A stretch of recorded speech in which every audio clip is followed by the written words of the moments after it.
বাচ্চারা আজকে আমি তোদের পড়াবো না। তাহলে ম্যাম কি করাবেন? চল আজকে সবাই নাচ করে দেখা, আর যে সবথেকে ভালো নাচ করবে তাকে আমি পুরস্কার দেব।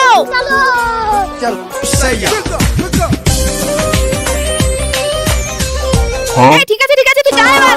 नीचे पान की दुकान ऊपर का मकान बच के आना मेरी। তার আগে এটা হলো আল্লাহর সুন্দর নাম, আর এটা হলো শয়তান। তুমি যদি এই নাম ভালোবেসে থাকো তাহলে লাইক সাবস্ক্রাইব করে কমেন্টে আল্লাহ লিখে যাও, আর যদি না করো তাহলে বুঝে নিব তুমি শয়তানকে ভালোবাসো। হয়েছে আজ তোর হয়েছে, যা।